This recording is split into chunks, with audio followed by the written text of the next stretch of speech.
kid from the bush who grew into a legend in his own lunchtime, former SAS soldier Michael J. Malone has seen it all. This is Never Die Wondering, Mick Malone in his own words, hosted by the man himself, Mick Malone, along with Toby Malone, as they examine this long, storied career in the Australian Special Forces. Join us each week for behind-the-scenes insight, exclusive readings, and brutally honest truths from a true original. Welcome to Never Die Wondering.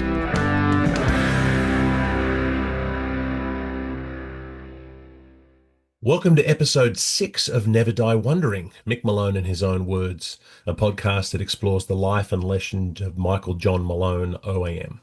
My name is Toby Malone, Mick's son and co-host of this podcast series, joined by the man whose name is in the title, Mick Malone. G'day, Dad.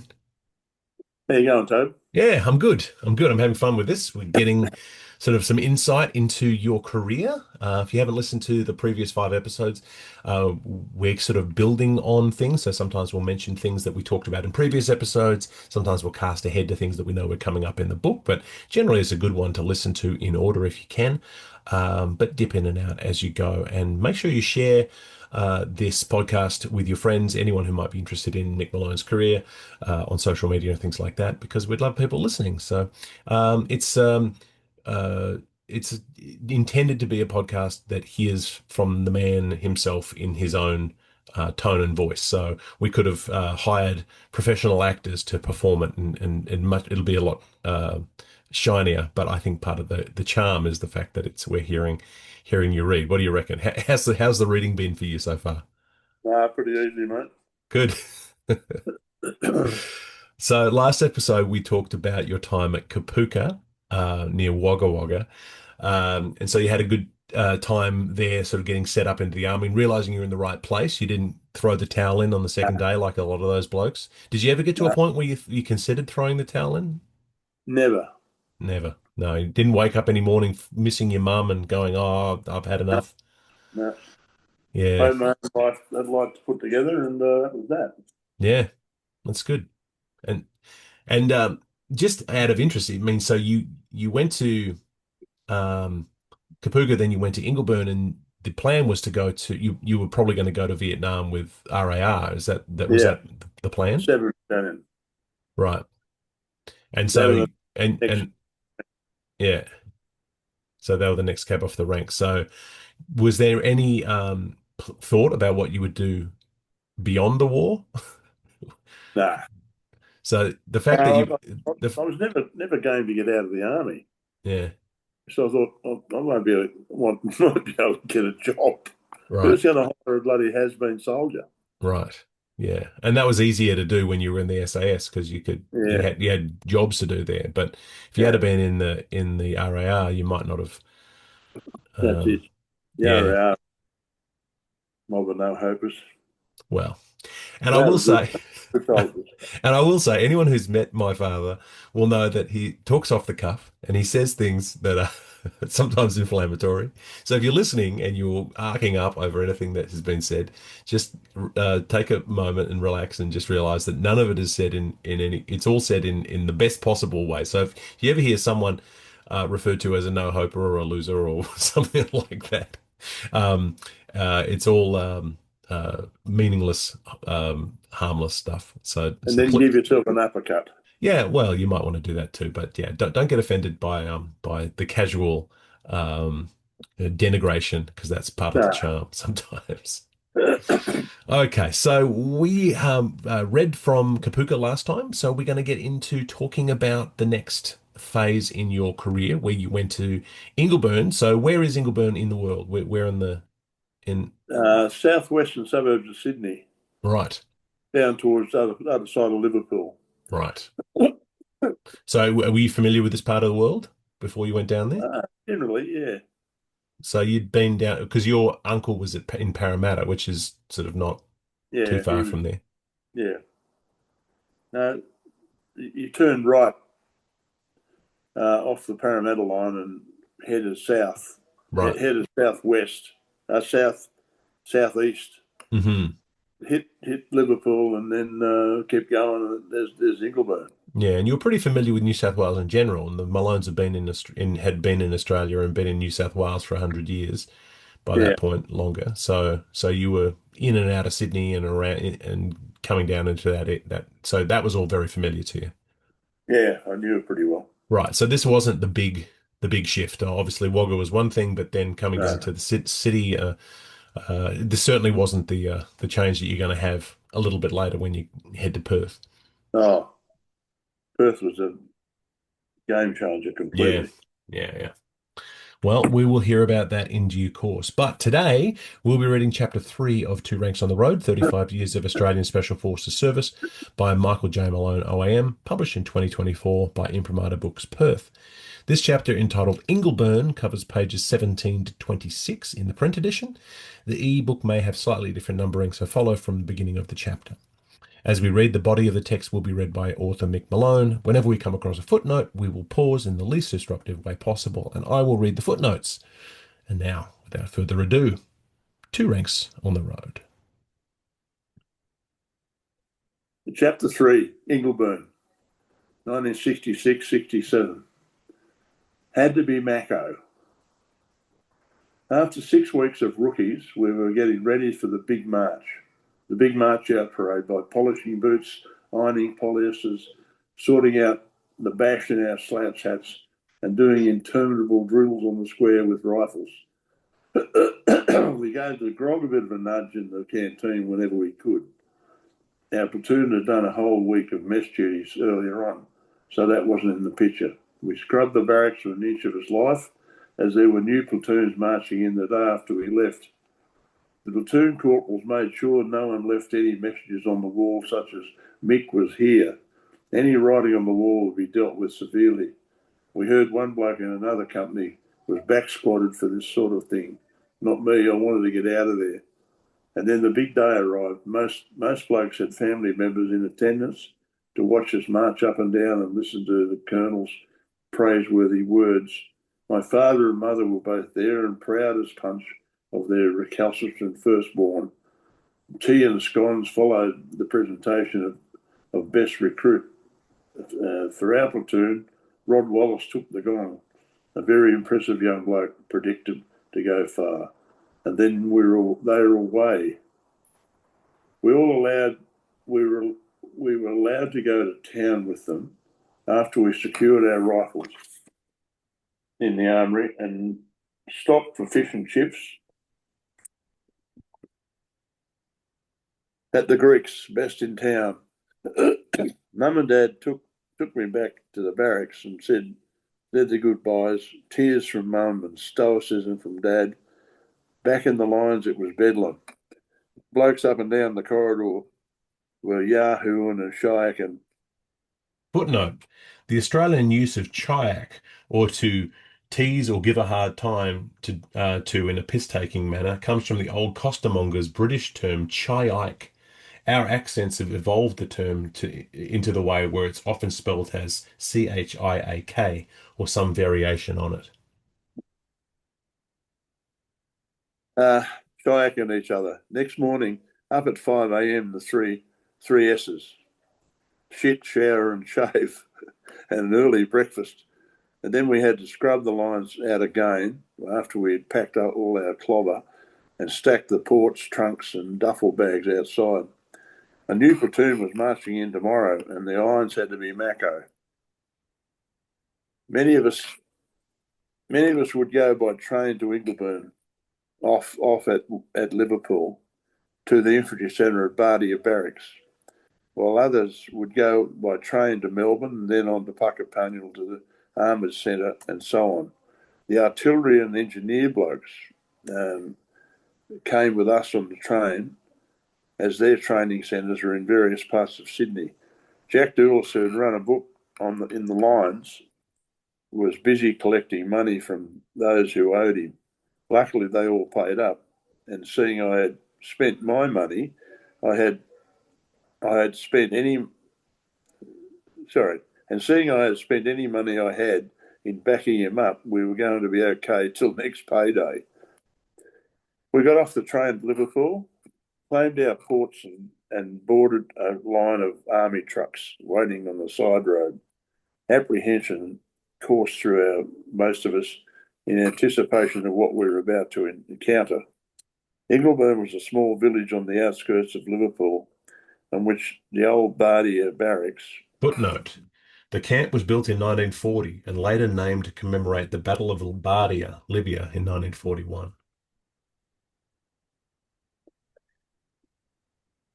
The old Bardia barracks had been a large part of for many years. Two Camp Hospital was just down the road, and the Chowan VC Club was directly across the road. This was named for Bert Chowan, VC MM, who was with my father in the desert in the 2nd 13th Battalion AIF.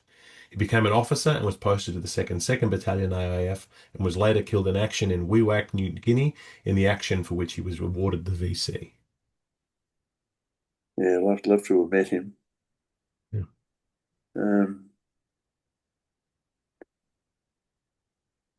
We passed through a gate manned by a very smart soldier and stopped outside a series of World War II huts. These would be our sleeping quarters for the next 4 months. The barrack room was a single floor dormitory style room of World War II vintage, with 12 bed spaces and a corporal's room at the end. The platoon was spread over 3 buildings. The ablution blocks were at one end in separate buildings, and they had seen better days. Once off the truck, we were met outside the building by our new corporal, an older bloke who had seen service in Borneo and Vietnam. We were allocated bed spaces alphabetically, which means that Rod was at one end and Jack at the other with me in the middle. Then it was outside in 3 ranks on the road, a call I was to hear many times. We marched down the road as a guided tour of Bardia Barracks. There's the guard room, which you will see the inside of while you're here. And there are cells in each of those in there for those who make deals of themselves on the grog. And there's the mess hall on the right. Each platoon will be rostered on for mess duties over the coming weeks.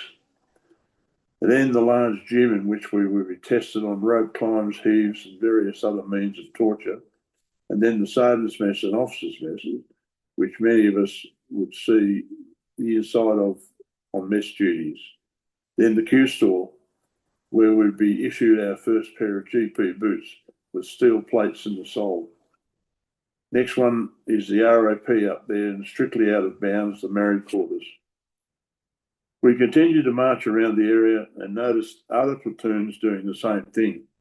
We marched past the close training area, CTA, and last but not least, the company headquarters. The adjutant, Cliff Nord, was a very bald captain whose nickname was Nude Nut Nord. He was always out and about checking up on the state of the barracks and the training in the CTA.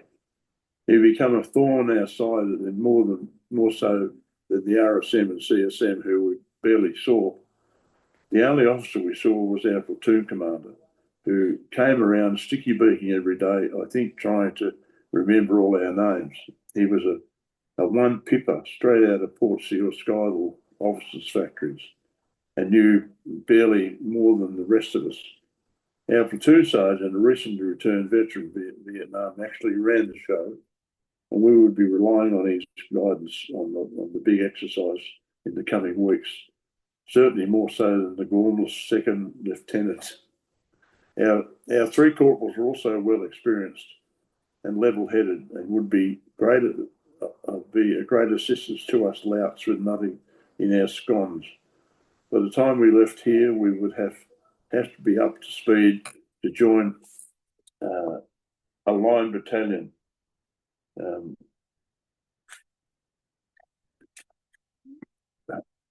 And word had it, the 7 RAR was our destination.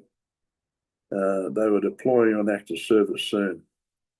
Once again, the platoon notice board became the centre of attention, with the weekly program listed. There were lectures on battalion histories, especially Korea and 3 RAR at Kapyong and Mering Asan, both 1951. Vietnam and D Company, 6 RAR at the Battle of Long Tan, the previous August was a real focus. Two of our instructors had just returned from a full tour with the battalion, so were there to teach us the things learned firsthand. Many of these lessons on movement, track crossings, cam and concealment, and field signals have stuck with me to this day. We had learned to use the hexamine stove at Kapooka, but all of a sudden we were doing it in the bush.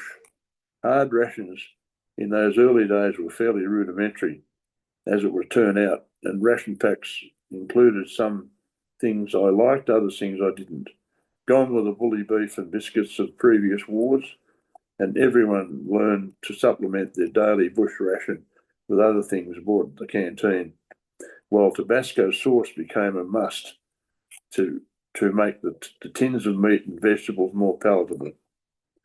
They kept us busy, more drill square, rifle cleaning, scrubbing the boots and gaiters, ironing greens, and all the rest. The trick was to keep a low profile amidst all the added freedom we had here. With Christmas coming up, it was imperative to stay out of trouble. They still hadn't decided who would man the guard and mess duties over the holiday period, and it wasn't going to be me. The training ramped up considerably, and we were into it. Route marches with full kit became the normal way to start off the day. We all carried entrenching tools and learned how to dig shell scrapes and deeper pits on the large training area, the LTA. Later on, we constructed pits with overhead protection and sandbags. At night, the talk in the boozer was always about battalions in Vietnam. We were well versed in 6 RAR's heroic performances Long Tan, 8 August 1966, and in the next year we'd be wrapped with news of heroism from the Battle of Coral Balmoral, May 1968, defending fire support bases from enemy fire, mainly 1 RAR, and supporting arty and cav elements. The way things were shaping up, it looked like the entire platoon would be going to 7 RAR. They were the next to go, and we would be with them. Being a rifleman in an infantry battalion seemed to be the shining goal, and as long as it was with my mates, all would be well. We trained like mad till Christmas break, including navigation, bush movement, cam and concealment, and machine guns. We did a lot of work on the 7.62 M60 MG, which was totally different beast to the Bren gun, which would be introduced at Kapooka. The big difference was the M60 was belt fed, while the Bren was magazine fed. The 60 was heavy, especially with a belt of 100 rounds on it, and with a shoulder sling all as well.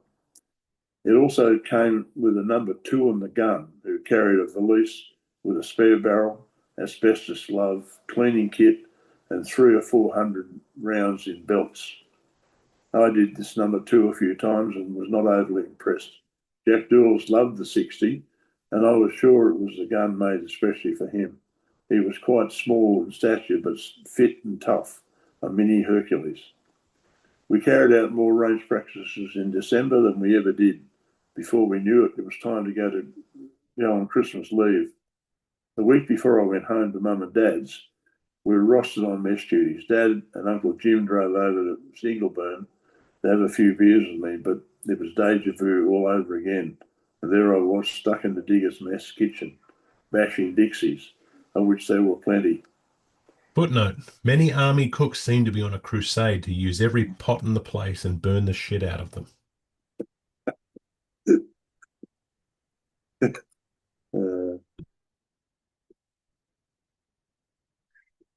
Where are we up to here? Hi.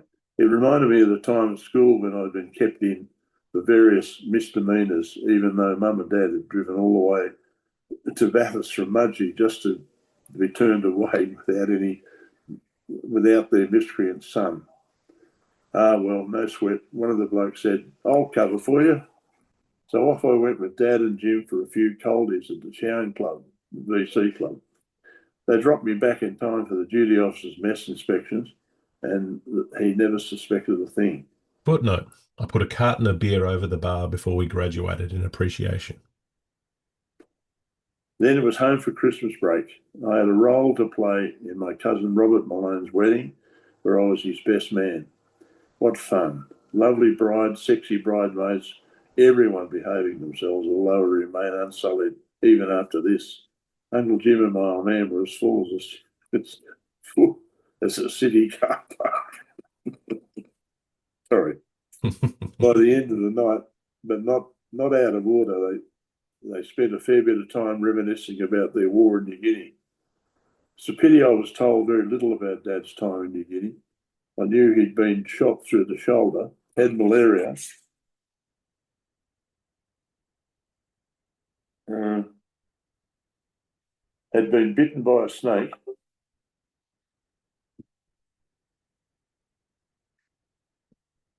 but I knew very little about the war itself. As a brand new infantryman, I would have relished a few words of advice from those two who were in the middle of it all. Jim, not so much, but I always looked up to him. He was an affable little, kind little dude who made a name for himself on the rugby league field as a halfback. His stories from his time in Japan on Beakoff were always interesting and funny. Later on, I was able to piece together facts about Dad's service and filled in quite a few gaps. He joined up around 1940-41. By the time he had finished his training, he was sent to the Middle East to join the 2nd 13th Infantry Battalion, AIF, a unit that recruited from the Maitland and hinterland areas of New South Wales. The 2nd 13th had just survived the 242-day siege of Tobruk and were desperate for reinforcements as the Germans and Italians had pulled back. Montgomery, the Allied commander, was preparing for an all-out battle at Alamein. Dad came in as a reinforcement and was wounded there, peppered with shrapnel from a German 88. I was never told about this years later when I saw Dad's name in a WIA list from the battle. 5714 E. Malone, 2nd 13th Battalion, AIF.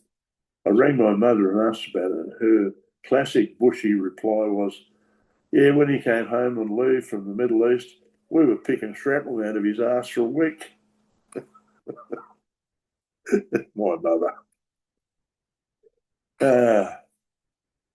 I'm not sure of the veracity of this story because I'm not really sure that they even met at this stage, but it's a funny line. I went home to St Mary's for Christmas, which seemed surreal. 1 minute I'm living with a rough and tumble crowd in the barracks, and next I'm in the arms of my lovely mother. My sister Helen always seemed to be off with her great love, Mick Ryan. They were blissfully married for over 50 years, begetting 3 beautiful children, Louise, Peter, who sadly passed away aged 37, and Sean. Mick passed away in recent years, leaving Helen on her own, which surrounded by other family and friends. Louise keeps a close eye on her. We spent a lot of that Christmas down at the beach. As we lived in the far western suburbs of Sydney, it was a day's march in a very large water bottle to get there. I still had my old Scott Dillon board, and others had a variety of planks and piled them on top of Mick's FX Holden. With 6 people in the car and 6 boards on the roof, it was quite a load.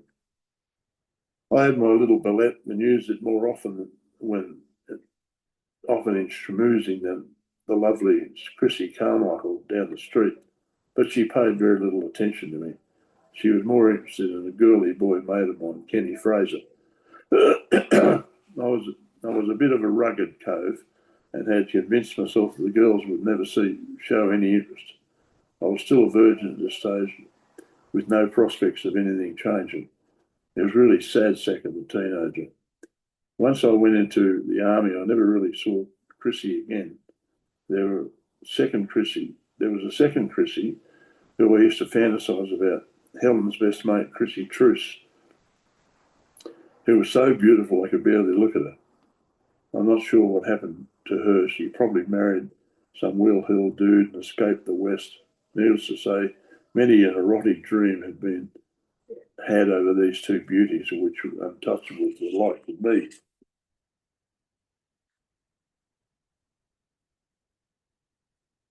Cut it out, Michael. You'll go blind, my mother would call out in the night. Can't believe I wrote that. I caught up with a lot of people I knew, but before I knew it, it was time to head back to Ingleburn camp. I packed the trusty bullet and headed off, kissing Mum and Helen and shaking hands with Dad.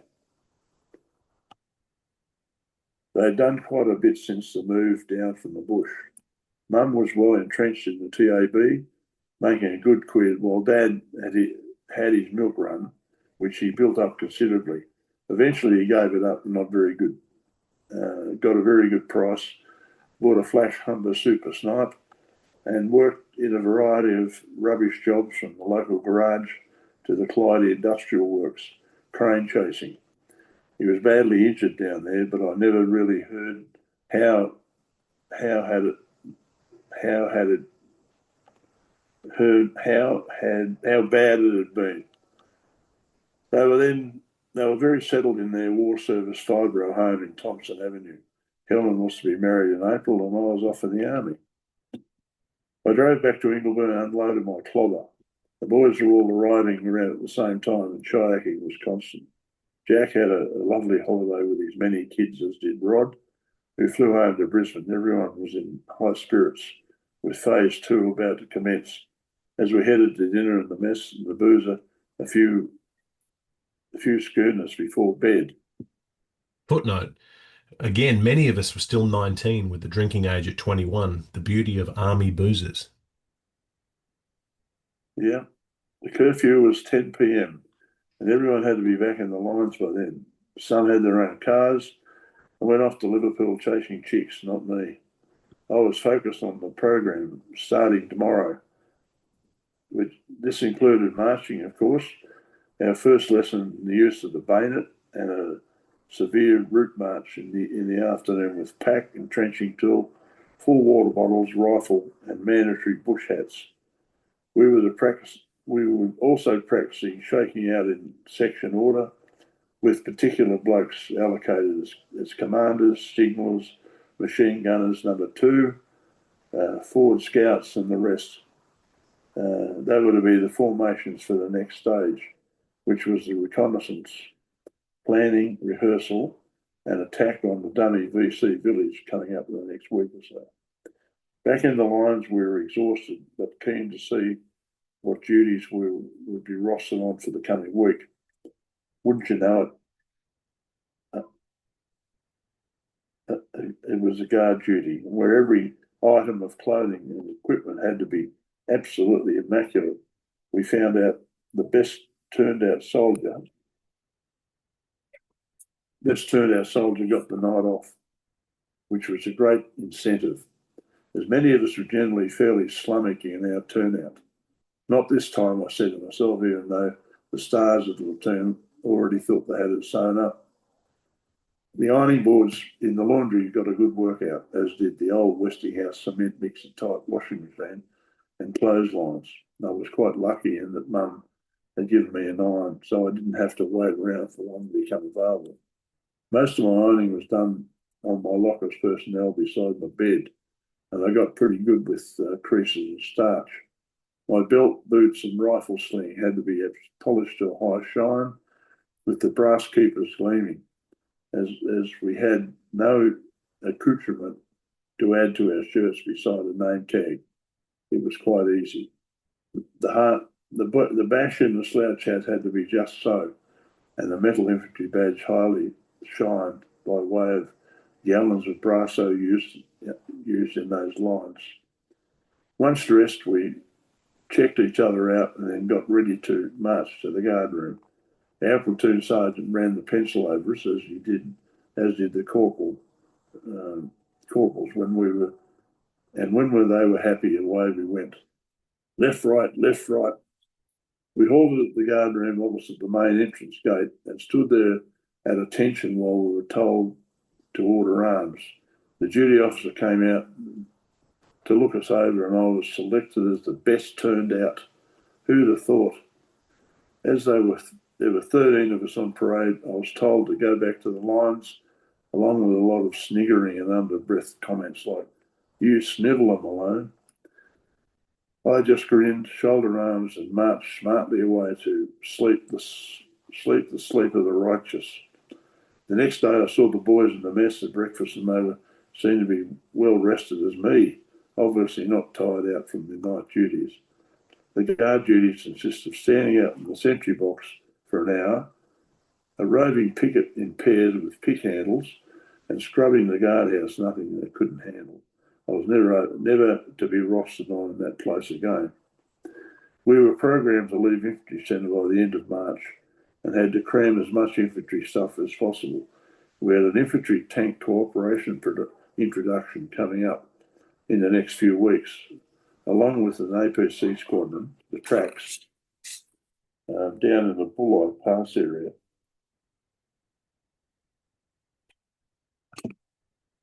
Which sounded like fun.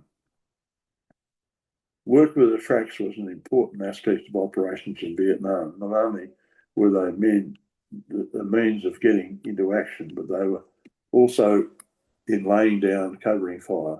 We saw how they helped turn the Battle of Long Tan along with the Kiwi artillery. The OC&D company, Harry Smith, brought the Kiwi artillery in on top of his position, known as Danger Close. This had the effect of clearing the VC out of the Australian position. Footnote, he was awarded the MC for his leadership. Without the artillery support and the armour arriving, we may have lost the entire company. By extension, the rest of the battalion and the task force headquarters would have been in grave peril. End of chapter. So that was chapter 3 from Two Ranks on the Road, 35 Years of Australian Special Forces Service by Michael J. Malone as read by the author. All right. Okay, so you're really, really getting into it now, learning a lot of stuff and finding your way ahead as a soldier, as an infantryman. My diction's not too good. Oh no, you're all right. You're okay. No, hopefully most people who are listening are reading along. If you're not reading along, you can always pick up a copy of Two Ranks and just be able to see where we're at. I don't think we're not advertising this as the perfect. Uh, so we had a moment where we had where someone was asking us, "Oh, you should do an ebook." And an ebook, to do an ebook is if people are buying an ebook, you're going to want to make sure the diction's perfect. You're going to make sure that there's sound effects and you're taking out any kind of stutters or errors or things like that. We thought that this was a little bit more active and a little bit more immediate. So yeah. So if you have slips in the diction, most people, if they're reading along, will forgive that. And if anyone's looking for the perfectly read version, then well, that's this. It's not this. The idea is that we're here to have a bit of a yarn. So, Get Toby P. Malone to read it. well, I offered, but you said you wanted to, so that was perfectly fine. No, it's good. Yeah. So Ingleburn. So good memories from there.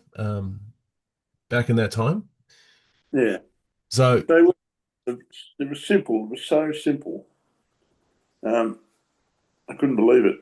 But later on, I got to the west. It was a totally different kettle of fish, of course. mm, but That was again, nothing some good nothing blokes. very. There were some good blokes amongst that lot who went to 7 Battalion. Yeah. Jack Dawes was one of them. Timmy Cutcliffe, who was killed in action up there. Mm. He was a good bloke. He was in our platoon. Swimmer Bates, another one. They were good blokes, and I'd like to have served on with them. Mm. But I But don't think any of them, you none of them put their names down for the West. no, and you're able to keep in touch with them and see them on Anzac days and around the place, bits and Yeah, pieces yeah. over the years. Mm. So I mean, it was a very different kind of environment in the late '60s, given that Australia was at war. So Yeah, they would. So the intention was to produce as many ready soldiers as possible, whereas that would be very different to today in terms of yeah, the yeah. recruitment. Well, it is a bit different because there are all these. all these disparate groups out there whinging about something or other, and they all hate soldiers. Right. Um, the soldiers don't care. That's the thing. The soldiers don't give a stuff what they think. Mm, They're doing their bit for the country and enjoying it. right. Yeah, well, it sounds like it's an enjoyable time, and like you said, none of the challenges you were given at Ingleburn sound like they were too were too tough on you. No, they You were able weren't. to, yeah. And then that, and so did you use the tools that you built up at Ingleburn further in your career? Oh, well, when you're so young, when you're 19-year-old, um, you just do things as they come. Sort of you don't prioritise stuff for later on. Hmm. Mateship was the big learning curve. Yeah, Once you had a handle on mateship, you knew that it was shot to bits. right. Um, Yeah. But it's one of those things that when you're reading the book, that there's only a couple photos in this chapter.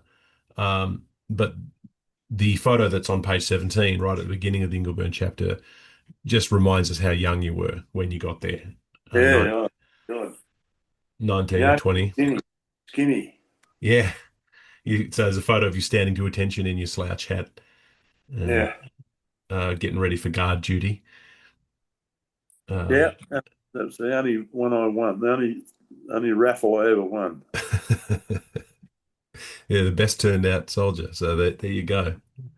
Well, Yeah, just and probably taught you a valuable lesson about the importance of preparation. yeah. It did. It did. Yeah, yeah. And then later in the chapter on page 22, there's another photo of a bloke in a slouch hat. My grandfather, your father, Ned, Private Ned Malone, 1942 in El Alamein. Um, and so there's a couple photos there. And one interesting thing, so there's a photo here. There's one of him in his slouch hat, and there's one of him in sort of civvies or casual wear in shorts and a jumper. It was a postcard that he'd sent to his sister, Meg Malone, that he took at the Akar waterfront in 1942 after being injured, after being wounded. But I think the interesting thing about that one, which was kind of significant for our family, is that photo had to be pieced together because it had been torn in half. You Mm, remember that? mm. So what was your father's relationship with his military service after the war? Did he? He lived and breathed it. Yeah, but I feel as though there was still some baggage that he was carrying. He may well have been. He never spoke of it. Yeah. The to him it was all fun mates. Yeah. Well, yeah, it was interesting because I mean, my sister and I grew up in a military household. We were always living on bases and seeing you go into work in uniform every day and things like that. But you never really talked about being in Vietnam either. It was No, not really. We never really were game to ask you questions because we were warned that no, that's traumatic. That's not the sort of thing you want to talk about.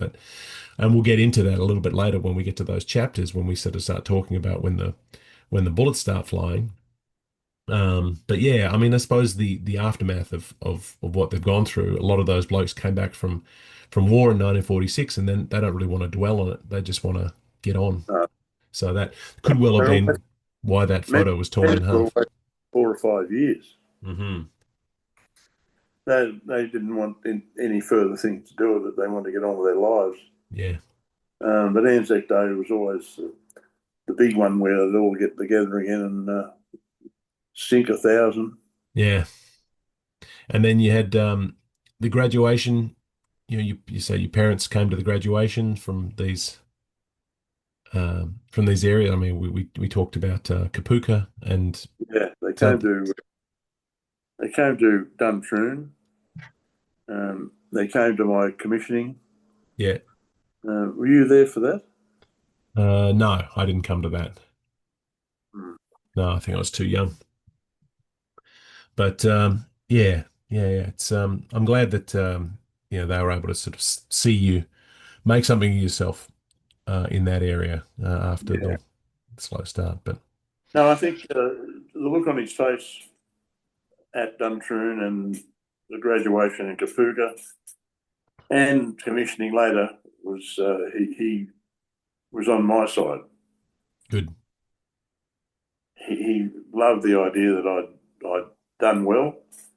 I rose up in the ranks, standing there with a warrant officer's crown on my sleeve was a pretty big deal for him. Mm. He only ever made Lance Corporal, then got busted, busted down to Digger again once. Why was that? I don't know, who knows? He'd never speak about it, but I'm not sure what they're doing, but they probably grog. Right. Yeah. So this is, a lot of this feels like prelude or prologue to your career, all this training, because in the next episode we're going to get into a little bit where the full direction of your life is going to come into focus, where you hear about this mysterious new regiment based out in Western Australia. It was only at that stage barely a decade old, the Special Air Service Regiment. And so we're going to hear more about that. And you'd never heard of them when the recruiters came around. I'd never heard of him. Yeah, so it's None amazing. of actually, one or two blokes knew what was going on. Yeah, But and we'll, in the main, we was just dickhead soldiers, no idea about much at all. yeah, yeah. Well, and it's interesting the way the world changes, because I'm sure that all the young soldiers at Kapuka now know all about SAS Oh, because of the, I mean, the reputation that's built up, but also yeah, it's so much easier to get information now than it ever was. So. yeah, absolutely. So yeah, so that is our chapter on Ingleburn, and that is all the time we have this week for Never Die Wondering. So join us next week for the next installment and our exploration of Mick Malone's career, as we get to the third chapter of the book itself, entitled "The Sandy Beret." Is it the third or the fourth? Is it the Fourth. third? As we get to the fourth chapter of the book itself, entitled "The Sandy Beret." If you have a copy of Two Ranks, read along with us. I've been Toby Malone, and thank you to Mick Malone for inexorably joining us on this journey. Thanks, Dad. That's good, mate. This has been Never Die Wondering, Mick Malone in his own words. For links to purchase your own copies of Mick's books, visit the show notes or mickmalone.com.au. This podcast is produced by Toby Malone, Joe Malone, and Mick Malone, and engineered by Toby Malone. Theme music is The Happy Wanderer, the official SAS march, as reimagined by Cormac Malone and Meg Logue Malone. Yes, this is a family affair. This is a GM production in association with Imprimatur Books.